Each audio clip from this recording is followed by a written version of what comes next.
Imam Qatadah mengatakan azab kubur itu penyebab paling banyak azab kubur ada 3. Thuluthun minal baul, sepertiga dari sebab azab kubur itu adalah karena kencing.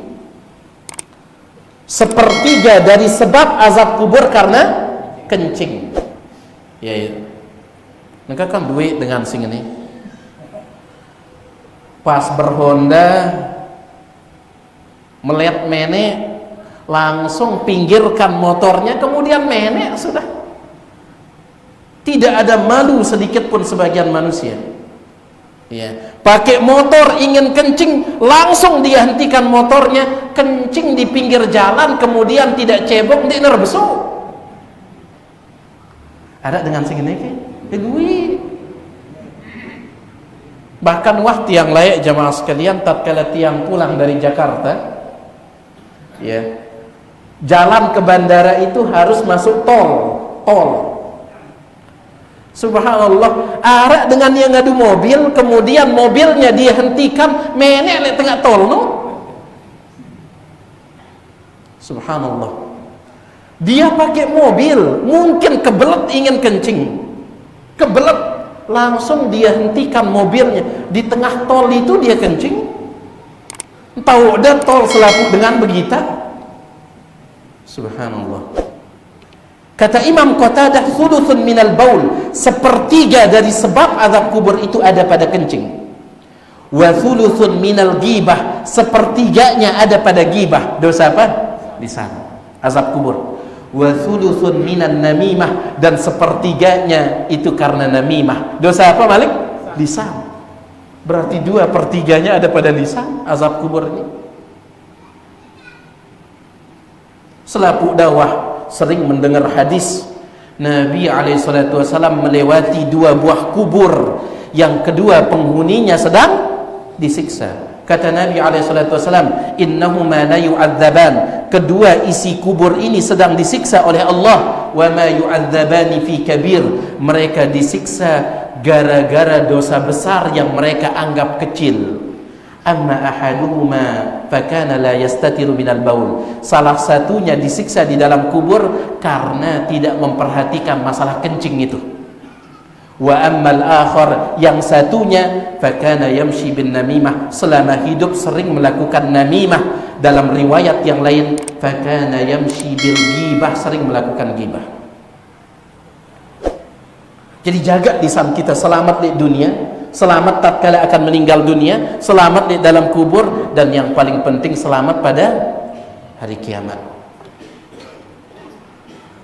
Ya. Dalam hadis riwayat Imam Muslim dari Abu Hurairah radhiyallahu anhu, luar biasa dosa lisan ini. Hadis riwayat Imam Muslim dari Abu Hurairah, Nabi sallallahu alaihi wasallam bercerita tentang 2 orang bersaudara kandung. Ini pernah kita sampaikan. 2 dengan ya bersemeton. Tetapi yang satunya ahli taat, yang satunya ahli maksiat. Ya. Ini menunjukkan hidayah itu di tangan siapa? Allah Subhanahu wa taala. Ini jamaah sekalian, semeton lagu ya beda warna ini. Subhanallah. Jangankan semeton, terkadang orang tua dengan anaknya ya beda. Jadi yang satunya ahli taat, yang satunya ahli maksiat. Baik. Yang ahli taat ini terus dia ingatkan saudaranya yang ahli maksiat, hentikan maksiatmu, hentikan berbuat dosa, terus dinasehati. Lagu ndik mempan, tidak mempan. Pada satu hari ketika saudaranya yang ahli taat ini pulang dari tempat ibadah, ya baru selesai ibadah, ketika dia pulang, tiba-tiba dia lihat saudaranya ahli maksiat sedang berbuat maksiat di pinggir jalan.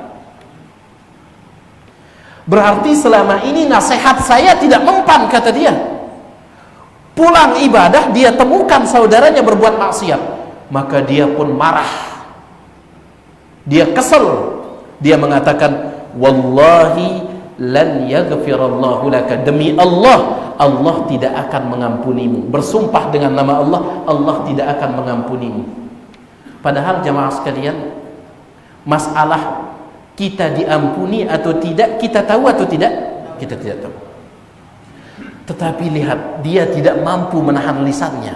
Yang soleh ini, yang ahli ibadah ini, yang ahli taat tidak mampu nahan lisannya.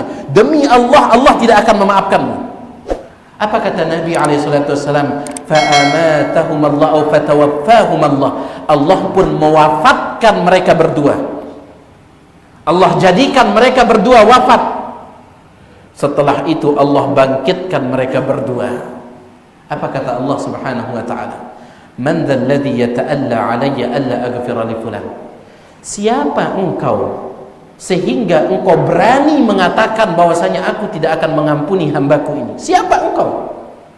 Berani sekali engkau mengatakan aku tidak akan mengampuni hambaku ini. Laqad ghafartu lahu, ketahuilah aku telah mengampuni semua dosanya, wa ahbattu 'amalak, sedangkan engkau aku hancurkan semua ibadahmu. Perhatikan ucapan Abu Hurairah ketika membawakan hadis ini. Apa kata Abu Hurairah? Laqad takallama bi kalimatin. Yang saleh, yang ahli taat ini, dia telah mengucapkan satu kalimat, satu ucapan, au baqad dunyahu wa akhiratahu, yang gara-gara satu ucapan itu hancur dunia dan akhiratnya. Gara-gara sekek ucapan hancur dunia dan akhiratnya. Subhanallah, lisan. Ya tentu ular ini, ya ular di dalam todok ini. Subhanallah.